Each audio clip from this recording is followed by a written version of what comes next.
The number 2 player in the class of 2024, Ian Jackson, is off the board, and he is headed to North Carolina. Ian Jackson pulled a switcheroo on all of us at the last minute. What on earth happened? You are Locked On College Basketball, part of the Locked On Podcast Network. Your team every day. Hey, what's up? Welcome into the Locked On College Basketball Podcast, the only daily national college hoop show out there. I am your host, Isaac Schade. Joining me today is our guy, college basketball recruiting insider, Jason Jordan. And boy, oh boy, I want to thank LinkedIn Jobs for being the college basketball recruiting sponsor across the Locked On network. These days, every new potential hire can feel like a high-stakes wager for your small business. That's why LinkedIn Jobs helps you find the right people for your team faster and for free. So post your job free right now at linkedin.com/lockedoncollege. Terms and conditions apply. Folks, coming up on today's show, we're going to talk later on about the massive Big 12 matchups coming up tonight. But first, Jason, we had a recruiting brouhaha. I don't even know what to call this thing. Folks, behind the curtains here, Jason and I recorded a show earlier today talking about Ian Jackson to Kentucky. It was in the bag. I edited it, recorded it. It was scheduled to go. And then news starts trickling out. We even talked about it because there was one crystal ball flip early in the day, and we're like, yeah, that's just noise. It's nothing. But it started picking up some momentum, and we started texting a little more and like, hey, maybe this thing has some legs to it. Sure enough, we get to halftime of the Montverde Sunrise game on ESPNU on Monday afternoon, and it was an MLK Day miracle, Jason Jordan. Ian Jackson says, I am a North Carolina Tar Heel. What on earth changed to make this happen? Man, well, let me back up. A lot of times, it's wild and crazy, but unfortunately, from where I sit, it's not that rare. It's rare, but it's not unheard of, right? So I remember this happening with Zion Williamson. I remember it with Harrison Barnes, where everybody thought it was something else, and then he said Skype, and then the Duke people were like, "What's Skype?" And so it's like, well, that means it's not you. Skype is not you. So I've definitely seen. We've actually at SI, when I was at SI, we actually recorded a commitment of a 5-star McDonald's All-American prospect, and he recorded, and we did the questions catered to this specific school because he had already committed. He was going there. He calls me that night and is like, yeah, we got to re-record. So it's not unheard of to go through. But in my back channel conversations, I'm talking to people that no, right? So I would say that the people in the know thought it was Kentucky, even today, right? But what I'm told, now that things are official, which is, we'll talk about Hubert Davis being a man, the man of the hour in the land of the last 6 months in recruiting in a second. But I heard it had a lot to do with the visit, and I've always maintained that a visit can change the world. Wow. In the recruiting world, a great visit can change the landscape of where people are leaning, where people are, it can change everything. Where they're leaning, where they're, it can reinforce things, in every way. But a visit is, and I'll be honest, most kids will tell you Carolina's like top 3 best visits for sure. Consistently, I've heard that. So apparently they knocked it out of the park. Not hard to believe that. And then he and Elliot are very close. And we talked about that too. I've talked about that before, about how Elliot's mouthpiece will be be invaluable going forward. So, double whammy. They got him from both angles. And, at the end of the day, Hubert Davis is a bad man. Yes, he is. He's not to be trifled with. He's not to be slept on. Carolina has a recruiter on their hands. It is clear. So I mean, Jason, seriously, it felt like we were just here on Locked On College Basketball not too long ago talking about Elliot Cadeau and James Brown committing to the Tar Heels. It's not too much later after that now we have this surprise from Ian Jackson. And so, this class was already the number one class, the North Carolina class, with Elliot Cadeau, with James Brown, and with Drake Powell. And now they add, in addition to a point guard, a center, and a small forward, now they have, another, you might call him shooting guard, you might call him combo, whatever. I know you've used some different language, and we'll talk about his game here in a little bit. But what can you say about this class that was already number one that now adds the number two, depending on where you look at, player in the class? Yeah, I mean, obviously, it strengthens it phenomenally. They just lapped everybody twice by adding in, but it's a testament to Hubert Davis, and we always talk about him, and I've always said, I told Hubert this when we're in the recruiting world, everybody says, I just love Hubert Davis, just love the guy, just love him. He's so relatable, he's so personable. I've never met anybody that doesn't like him. It's like, why? It'd be like, what don't you like about him? He's so nice and so cool. Like, he's just a cool guy. He's just a nice guy. The guy you want to probably have a couple wings with. So, that I'm telling you, man, that in the den, he wins the den. He wins the den, and that is where you tend to land talent, and that's obviously what's going on. And it's a testament to him as a recruiter. He and his staff. Man, wild stuff there. So, are they done? I mean, do you, we talked about they've got 4 guys. Do you go for now a power forward? Do you try to get a Jaron Stevenson or a Trenton Flowers if you're Hubert Davis? Yeah, it's a good problem to have, right? Because you probably at this point you're gonna have your pick of the litter because they had the number one class. They really have the number one class now, and so people. You think this doesn't matter, but it does. But people want to be a part of some historic stuff too. Like, hey, I was a part of a number one class. So then now they're gonna be like, hey, Jaron, I mean, what's up? You want to be a part of the number one class? You want to get down? With the team. And so that again, it just strengthens their sale.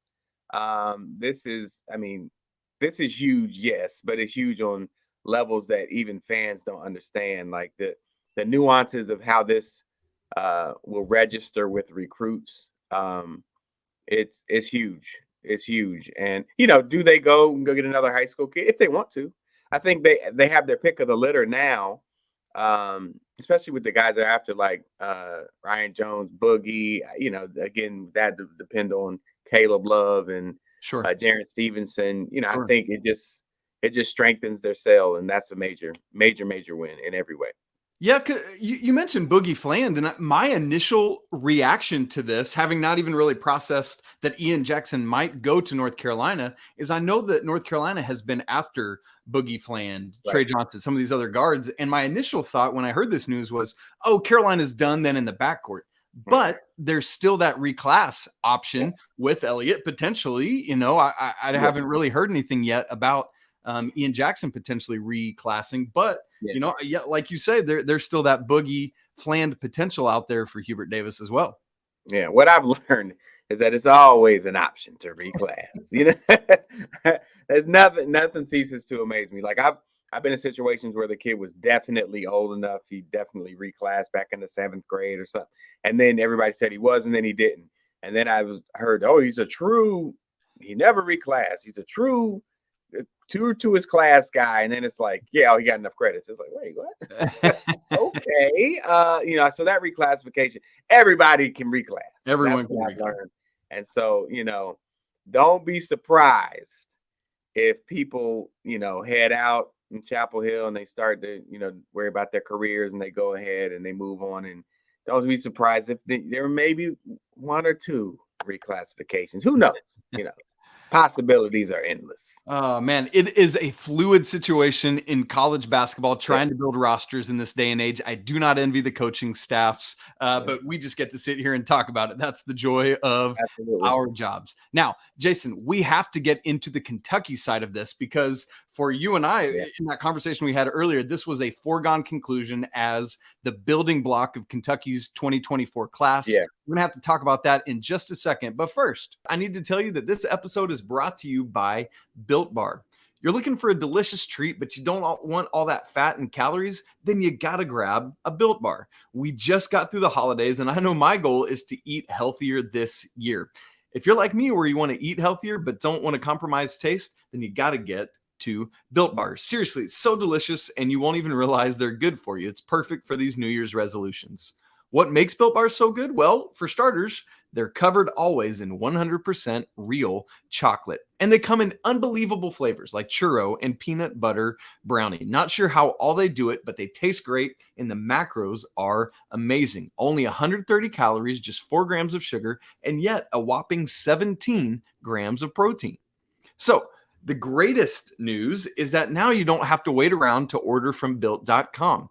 You can find Built Bars now at your nearest Sam's Club or Walmart. So make sure to go by today and grab yourself a box of these brownie batter, or churro Built Bars. You won't be disappointed. Jason, we got to talk about the Kentucky side of this after looking at the North Carolina side of it. For John Calipari, under fire right now. Things aren't great in Lexington. I mean, you go back a couple years, missed the tournament 2 seasons ago, that lost to St. Peter's last year. And things aren't off to a Kentucky level start this year. I know they just beat Tennessee on Saturday. The 23 class is loaded. Justin Edwards, DJ Wagner, Aaron Bradshaw, Rob Dillingham. These are all top 10 level guys, and Reed Shepherd. Great class. But for 24, the cupboard is bare now. I think this is the guy you were expecting to build on. Is that right? Yeah. Well, yeah, to some degree. I mean, it's still, Tre Johnson is Tre Johnson, and expect them to throw the kitchen sink attention-wise and otherwise at Tre Johnson now. So it's, their loss on him is Tre Johnson's gain. I don't think he wants any more attention, but, he's going to get it nonetheless. Yeah, it's big. That's a big loss. It's a big public loss, right? Like, so sometimes, a kid is like, I'm considering Kentucky, Duke, Carolina. But people know they're not going to and this only happens with blue bloods, right? So it's like, if they're on the final list, you lost bad. You lost, oh man, you lose, or you didn't get your guy. So much so that blue blood coaching staffs will try and jump ahead of that and be like, hey, we backed off that kid. I don't know why, it's almost like, I don't know why he still has our hat on the table, because that means something to them from a PR standpoint in a roundabout. And it does to, you don't want that bad noise. You don't want that bad noise. So, but this one it was like a foregone conclusion that he was coming to Lexington, whether that was true or not. Clearly it wasn't. That's what the masses thought, right? So when I say it's like a public beatdown, oh man, this is bad. This is bad. In the recruiting world, this is the St. Peter's loss, because it's like, yeah, we got him. So anyway, this is how we're going to use him. And, we're going to put him in this lineup and he'll probably work out good. But now it's like, wait, what? When he opened the coat, it was like, wait, that's not, he put the wrong shirt on. So I think we should get him another shirt. That's how people were really taken. They were shocked. I know people that were shocked that would know, So it's a bad look from that perspective, right? And so it's something, they're obviously going to have to contend with. They need a big win. They will go all in for Tre, as they have been anyway. But as far as the building block, I think, yeah, you could make the case, and they would certainly spin it like, oh, we wanted, we were going to build around Tre. And I think that's what the message will be with Tre, and even guys like Carter Knox and guys like that, for sure.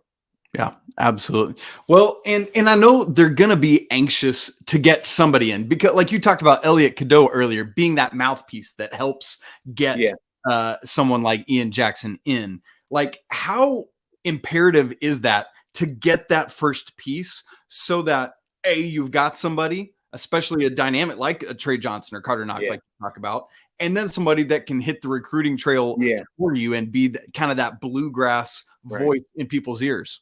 Yeah, it's huge. And I mean, you want a guy like Tre Johnson because it means something when it's the guy who's handling the rock.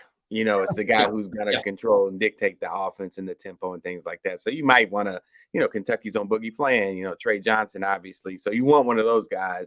And then they're great, like social guys, right? So those guys know they're friends with all the top players. And so those would be 2 wins, even Carter Knox. Those would be big win. I'm not trying to, at the end of the day, if you're not top 15, you're not top 15. So they could get a commit, but they want the right commit with the right mouthpiece, with the right reach to make a difference on the recruiting trail. So, gonna be interesting. And Kentucky, listen, Jason, Kentucky's gonna get guys, right? We're not concerned about that. They're gonna do it. It happens, and guys want to be there. But now, after they had also missed on Ace Bailey, correct? Wasn't they all in on him? And so that's. I know the Big Blue Nation right now is feeling some of this, like, hey, we missed Ace Bailey. And missed out on him to Rutgers, by the way. Yeah. We missed on now Ian Jackson. Like, we need that momentum. We don't have much good news. And so I'm sure there is some consternation that they're wanting to get past. No doubt. They definitely need a win. Just from a public perception thing, because the season, the great win over Tennessee, but by and large, they needed that because it wasn't going great, so they need some wins. And, obviously, Hubert on the other side, they were, they won't feel a Hubert for the last couple of weeks, but I think this earned him some good, he's got a couple wins, he's got a huge win on the recruiting trail. Yeah. So, that's just how it works. It's the nature of the beast. And, wins always fix everything.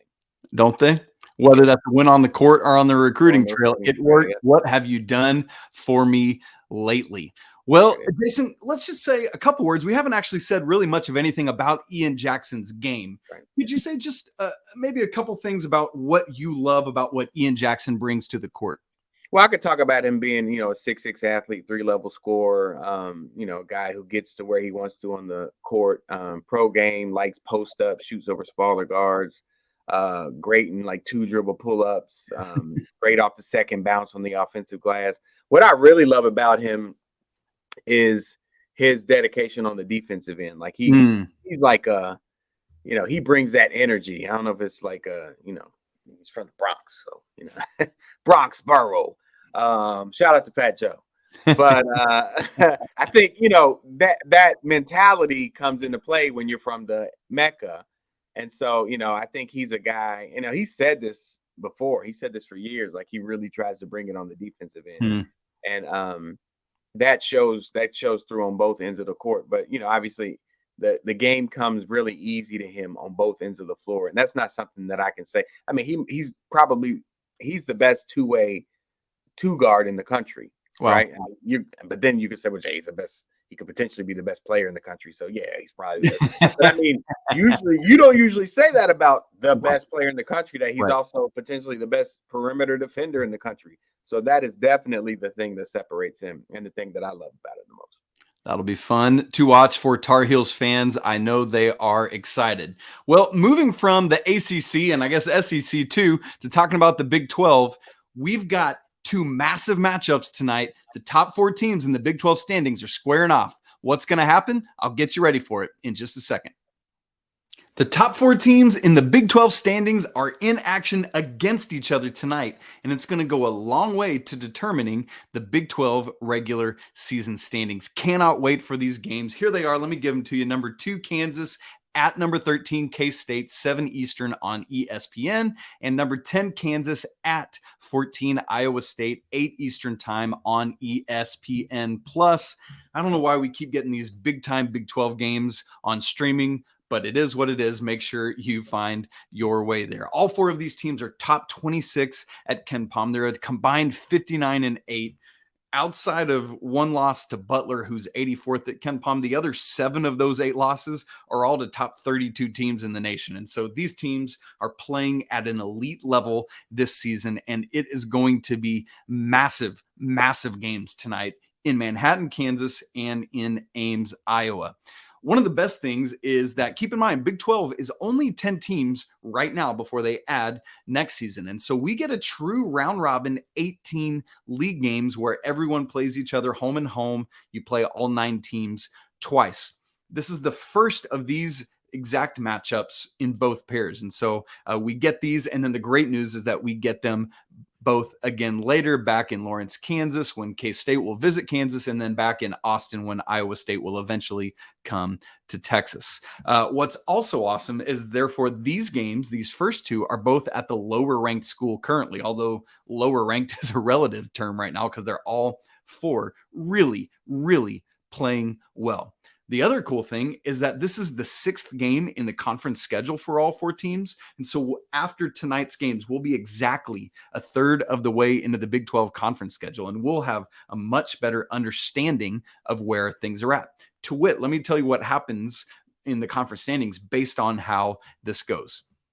Kansas, right now, 5-0, the lone undefeated team in Big 12 play. The other 3 teams in this little grouping right here are all 4-1. K-State, Texas, Iowa State right now, all 4-1. The other 6 teams all have 2 or more losses. In fact, it's only TCU that has 2. Everyone else has 3 or more. All of that to say, if Kansas can go win in Manhattan in the Little Apple tonight, that gives them a 2-game lead in the loss column over Kansas State and the loser of the Texas-Iowa State game. And then obviously the winner of Texas-Iowa State is 5-1, just 1 game back. But Kansas can really give themselves some breathing room tonight with a victory. So be watching for that as a storyline. However, on the flip side of that, if K-State can hold serve at home, boy, that makes things interesting in the Big 12. Why? Because if K-State wins, that means Kansas, K-State, and the Texas-Iowa State winner are all tied atop the leaderboard in the Big 12 at 5-1. And then the loser of the Texas-Iowa State game drops then to 4-2. So let me give you a few things to be watching for in both of these matchups so you can get set for these games and know what to see. Kansas at K-State. To me, this is the bigger of the 2 matchups because Kansas is the one atop the leaderboard right now. K-State is the team that was picked dead last in the conference preseason, that has come out of the woodwork to do amazing things, as we know already this season, having won at Baylor and winning also at Texas already. I mean, stomping Texas in Austin. And so I know K-State lost to TCU over the weekend, but still big things here. So on the Kansas side of it, the Jayhawks have clearly and obviously been winning, but they haven't been setting the world on fire. 4 of their 5 Big 12 games have been decided by 4 or fewer points. The question is, can they keep that up? Andy Patton and I discussed this on yesterday's show, and my question is this a function of, man, Kansas really knows how to pull out close games and win close games? Or is it a function of, hey, they've just been on a lucky streak and there will be regression to the mean? I tend to think it's somewhere in the middle, but that said, these teams that Bill Self coaches, they just seem to have a knack for pulling things out, even games they shouldn't win. Always, but particularly at Fog Allen. But guess what? This game ain't at Fog Allen Fieldhouse. They got to go on the road. So that's a different question. Now, Kansas is 2-0 on the road in Big 12 play, but those 2 road wins are at Texas Tech and West Virginia.